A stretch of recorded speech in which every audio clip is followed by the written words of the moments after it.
In 1968, American Special Forces teams started operating so deep behind enemy lines that they couldn't afford to look American. They wore black pajamas, carried AK-47s, used North Vietnamese chest rigs. From 10 feet away in the jungle, you couldn't tell the difference. They spent millions perfecting the disguise.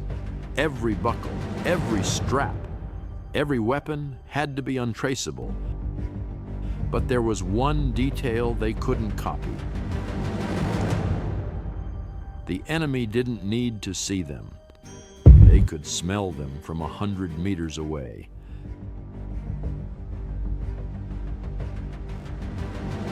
This is the story of how America's most elite soldiers discovered that the hardest thing to hide in the jungle wasn't their faces, it was their sweat.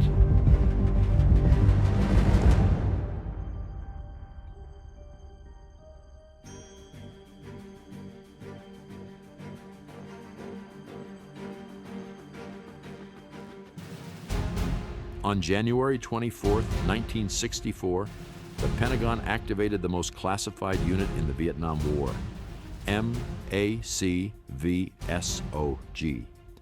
The name was deliberately boring, Studies and Observations Group. It sounded like a think tank. It wasn't. These teams ran the missions no one else would touch. The missions Washington publicly denied existed. Between 1964 and 1972, SOG conducted over 1,398 reconnaissance missions into Cambodia alone. They operated from 3 bases, CCN at Da Nang, CCC at Kon Tum, CCS at Ban Mi Thuot.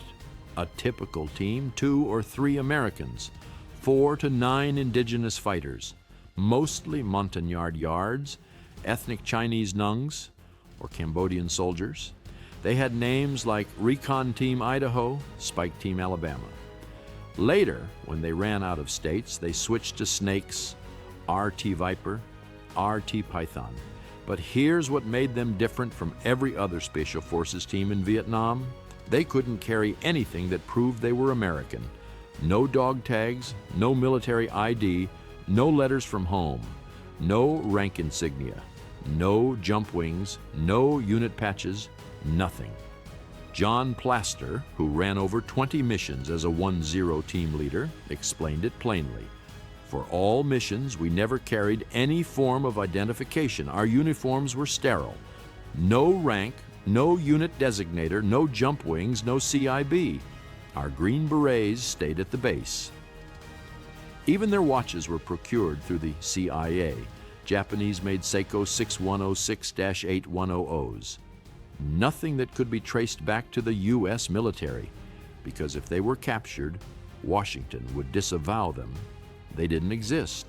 And when 10 teams disappeared without a trace behind enemy lines, the families were told their sons died in training accidents.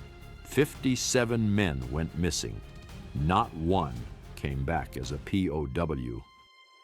But that sterile gear requirement, that's where the disguise began. On Okinawa, a CIA operation run by a man named Conrad Ben Baker had one job: make American soldiers disappear. The Counter-Insurgency Support Office produced over 350,000 pieces of equipment designed to look exactly like North Vietnamese gear. But it wasn't just about looking Vietnamese from a distance. Some teams went further, RT Maine, RT New Hampshire. They wore full North Vietnamese khaki uniforms. They even made a US boot with a molded barefoot sole to defeat tread pattern tracking. When that boot wasn't available, operators ground the tread off their jungle boots by hand. Then came the weapons. The CAR-15 was their primary weapon, but many teams carried the Type 56 AKM on point.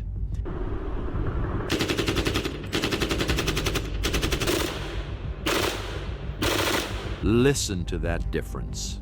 A single AK burst didn't announce Americans. It sounded like the enemy shooting at the enemy. Plaster explained the tactical advantage. Some AK armed teams added a degree of deception, disguising themselves in North Vietnamese uniforms. During a chance meeting, the enemy hesitated to engage a masquerading team, giving the SOG men a brief advantage, a half-second of hesitation. In a jungle firefight, that's the difference between making it to the extraction point and disappearing forever. For close quarters, they carried the Swedish KCIA procured, untraceable, often suppressed. They even sabotaged enemy ammunition, Operation Eldest Son. CIA saboteurs salted captured NVA ammo caches with doctored rounds. 250,000 PSI powder charges that destroyed the rifle and killed the shooter. 3,638 sabotaged 7.62 by 39 millimeter rounds planted. 167 rounds of 12.7 millimeters, 821 mortar shells. The visual disguise was perfect, the acoustic disguise was perfect, but there was one thing they couldn't disguise. Your body processes everything you eat. And in the humid jungle, everything you metabolize comes out through your sweat. American soldiers ate sea rations, beef stew, chicken and noodles, pound cake, cigarettes in every meal pack. The North Vietnamese ate rice, fish sauce, dried vegetables, tea. In 2006, researchers in the Czech Republic published a peer-reviewed study that proved what SOG operators learned the hard way. They put 17 men on alternating meat and non-meat diets for 2 weeks. Then they had women smell their body odor.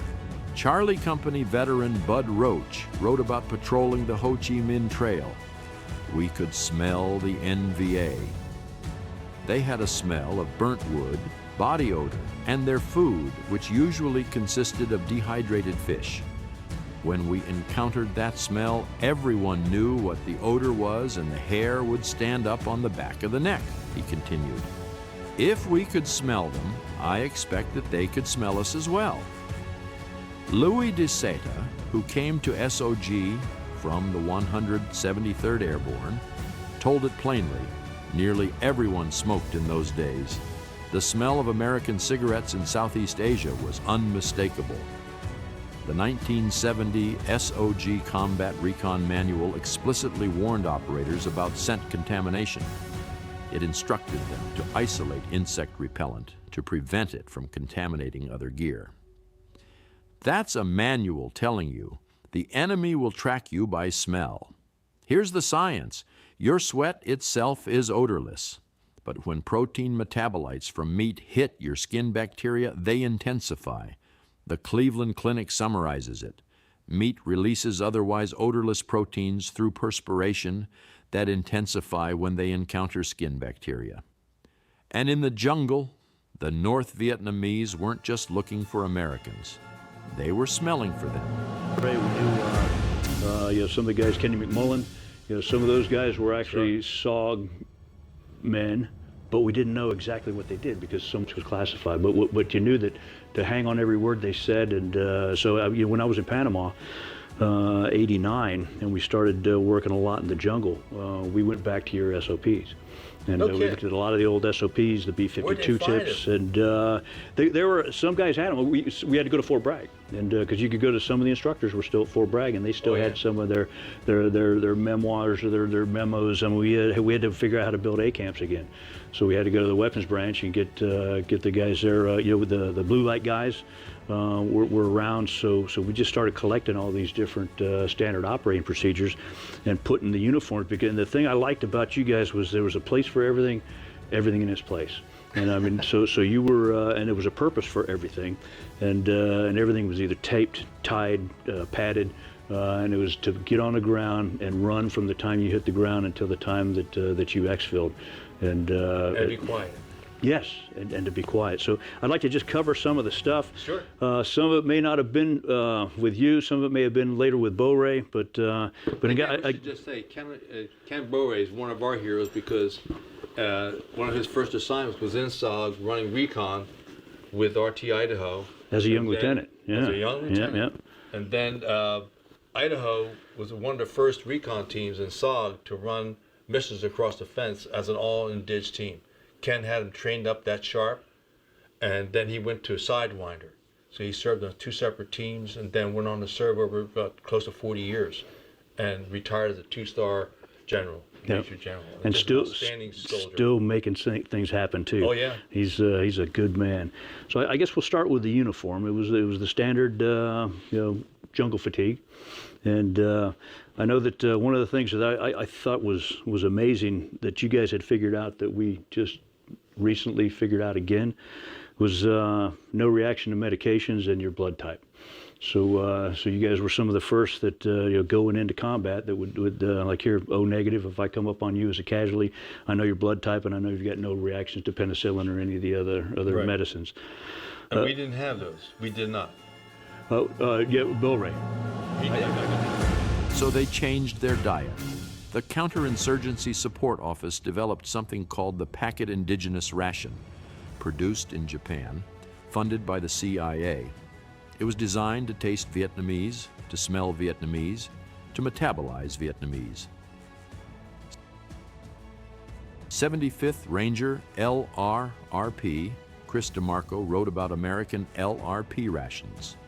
Just the smell triggered my gag response. The PIR became the default for Special Forces teams operating cross-border. But the diet change was just part of it. Multiple sources, paraphrased across military history sites, described the pre-mission isolation protocol. Operators consumed only local food, drank local beverages, and smoked Vietnamese cigarettes to mask their foreign odor while patrolling in the jungle. Doug Glover and Fred Zabatoski's mission preparation was even more direct. Before a mission, they didn't wash for several days since they didn't want to smell like Americans. No soap, no deodorant, no aftershave, no scented products. The official U.S. Special Forces Tracker Evasion Doctrine codifies this in plain language. Soap or deodorant used before infiltration helps the dogs to find the subject. Foreign odors such as oils, preservatives, polish, and petroleum products aid the dogs. If time permits, the subject should try to change his diet to that of the local inhabitants before infiltration.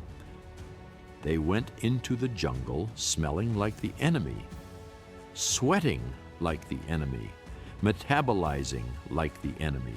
But even that wasn't always enough.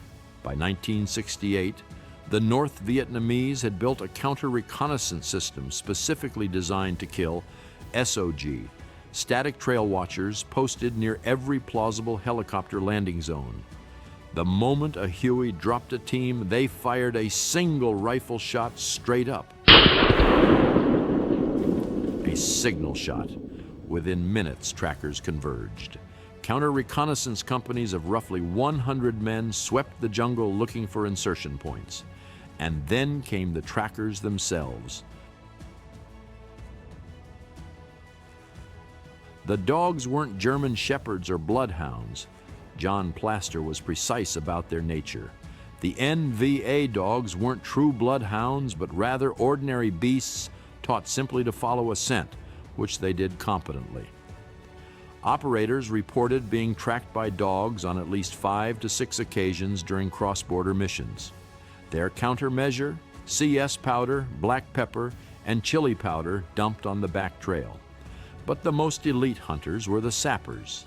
Trained at the 305th Brigade School at Son Tay, these hunter-killer teams had one specific mission: kill American Green Berets.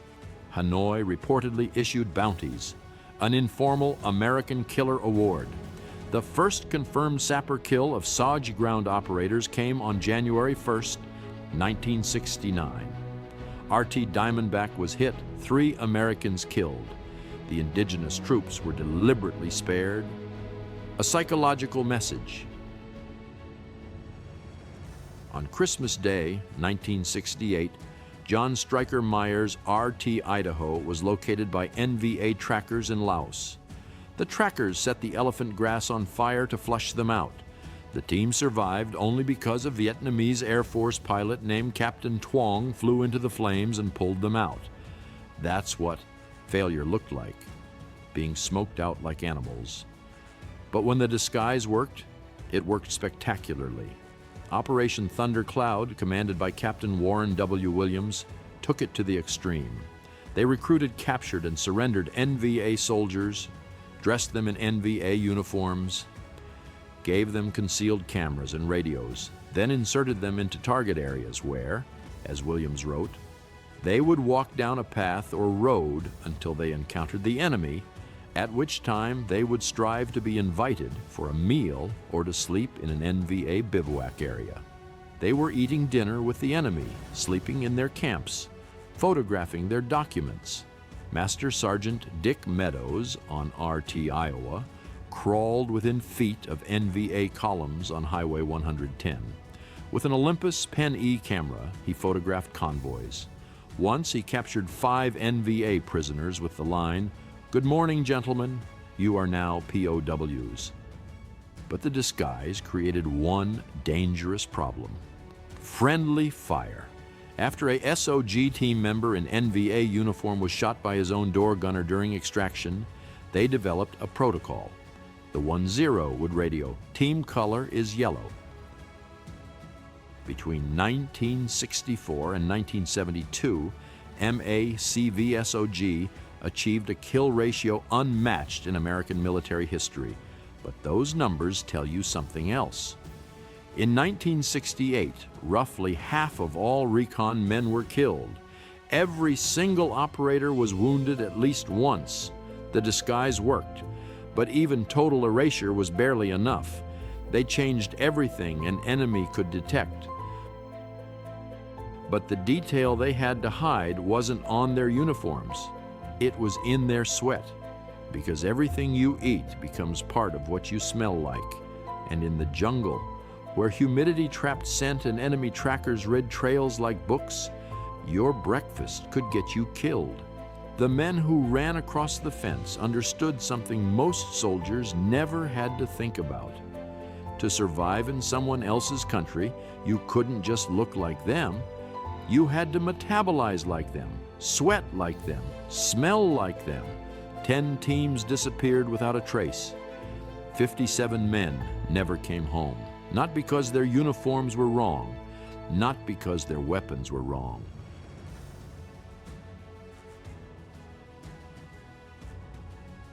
The ones who survived were the ones who understood that in unconventional warfare, the invisible details matter more than the obvious ones.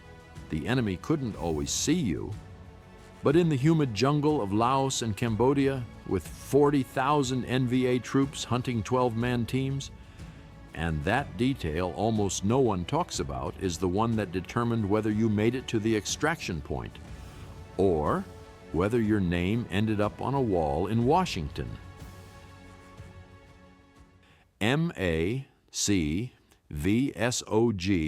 ran some of the most dangerous missions in American military history. Their story was classified for 20 years, and details like the scent problem rarely make it into the documentaries. If you want to learn more about the weapons, tactics, and gear that kept these operators alive, check out the video we're linking in the description. And if you found this story as fascinating as we did while researching it, leave a comment. We read every single one.